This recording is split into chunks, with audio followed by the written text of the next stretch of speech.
नमस्कार। माना जाता है कि पूजा स्थान पर शंख रखने से घर में सुख समृद्धि आती है और नकारात्मक ऊर्जा का नाश होता है।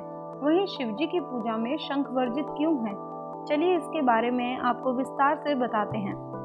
हिंदू धर्म में हर देवी देवता के पूजन में कुछ विशेष नियम होते हैं। जिस तरह से भगवान विष्णु को शंख बहुत ही प्रिय है और शंख से जल अर्पित करने पर भगवान विष्णु अति प्रसन्न हो जाते हैं, वहीं भगवान शिव की पूजा में शंख का प्रयोग नहीं किया जाता है।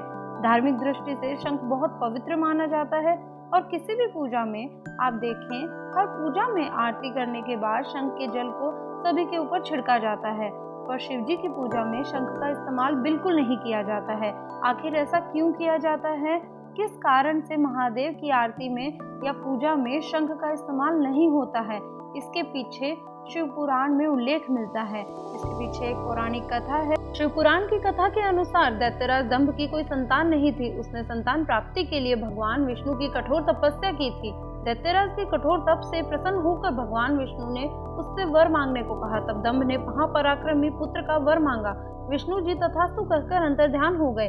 इसके बाद दंभ के यहाँ एक पुत्र का जन्म हुआ जिसका नाम शंखचूड़ पड़ा। शंखचूड़ ने पुष्कर में ब्रह्मा जी को खुश करने के लिए घोर तप किया। तप से प्रसन्न होकर ब्रह्मदेव ने वर मांगने के लिए कहा, तो शंखचूड़ ने वर में मांगा कि वो देवताओं के लिए अजय हो जाए। ब्रह्मा जी ने तथास्तु कहकर उसे श्री कृष्ण कवच दे दिया। इसके बाद ब्रह्मा जी ने शंखचूड़ की तपस्या से प्रसन्न होकर उसे धर्मध्वज की कन्या तुलसी से विवाह करने की आज्ञा देकर अंतर्ध्यान हो गए। ब्रह्मा की आज्ञा से तुलसी और शंखचूड़ का विवाह संपन्न हुआ।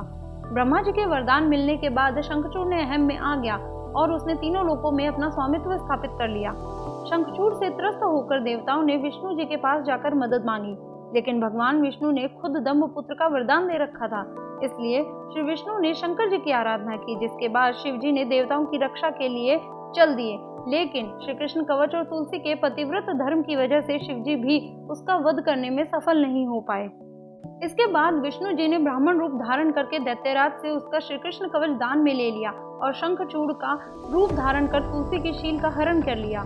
इसके बाद भगवान शिव ने अपने त्रिशूल से शंखचूड़ का वध किया। ऐसी मान्यता है कि उसकी हड्डियों से शंख का जन्म हुआ और वो विष्णु जी का प्रिय भक्त था। यही कारण है कि भगवान विष्णु को शंख से जल चढ़ाना बहुत शुभ होता है, जबकि भगवान शंकर ने उसका वध किया था। इसलिए शंकर जी की पूजा से शंख का प्रयोग करना वर्जित माना जाता है।